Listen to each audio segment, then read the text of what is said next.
Ready 3, 2, 1 शुरू। इन दिनों हमारे आसपास का वातावरण एकदम शांत है। विराम। आसमान साफ है, प्रदूषण न के बराबर है। विराम।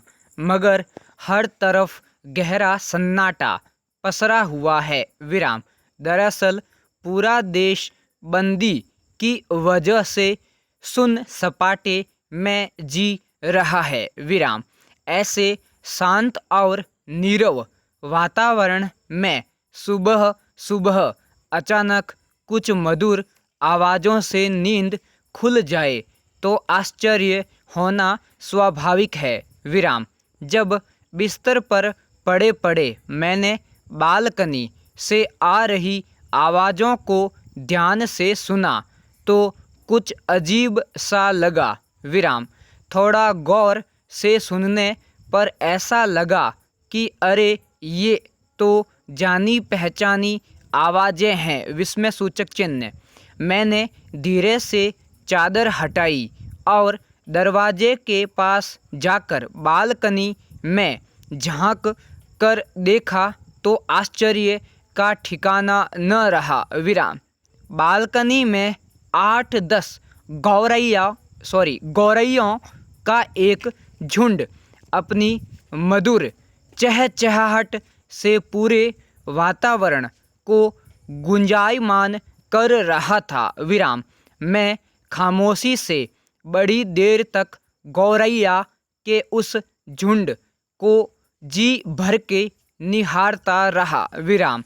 दरअसल ऐसे अनिश्चित और उदासी भरे वातावरण में घर की मुंडेर पर अनपेक्षित रूप से इतनी सारी गौरैया का एक साथ आना किसी सुखद एहसास से कम नहीं था।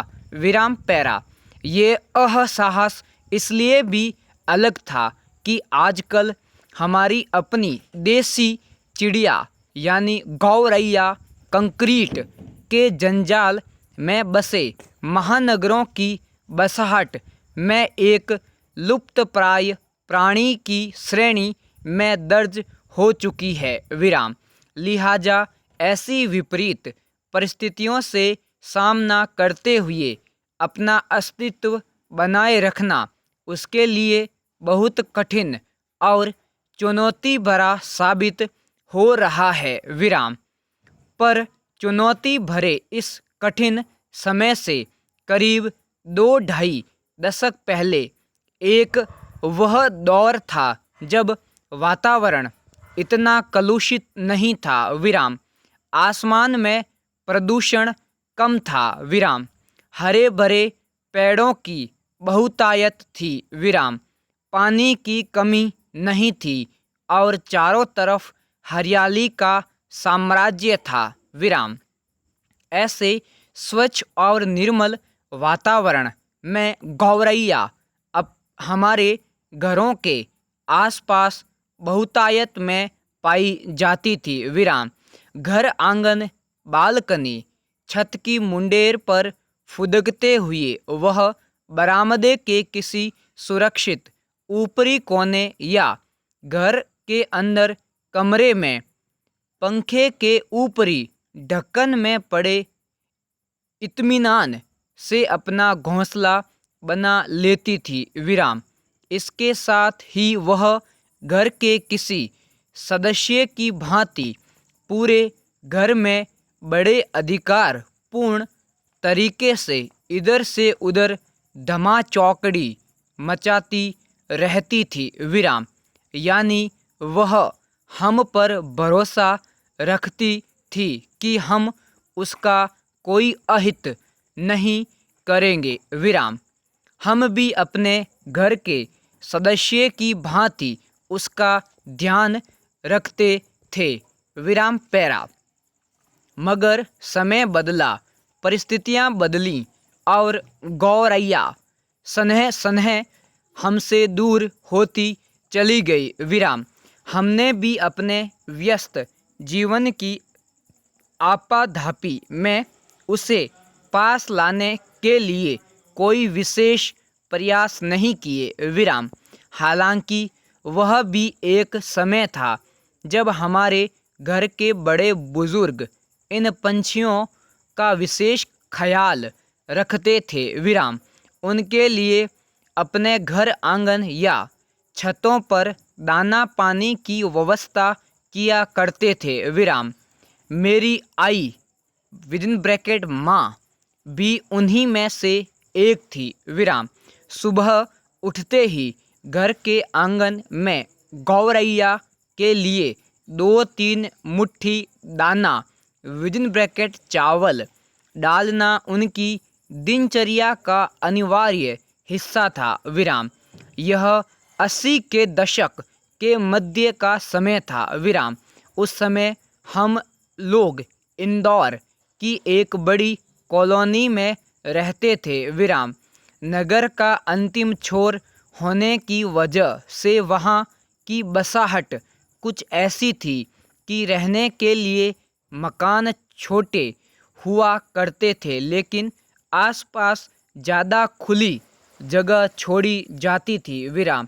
इसलिए वह पूरा क्षेत्र उस समय घने और ऊंचे छायादार वृक्षों, लंबे चौड़े मैदानों और हरे भरे बाग बगीचों से समृद्ध था विराम।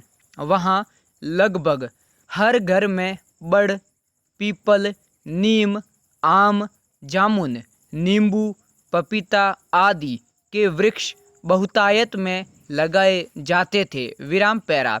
वह इलाका हरियाली से आच्छादित होने की वजह से ही वहाँ पर तरह तरह के पंछियों का जमावड़ा लगा रहता था विराम।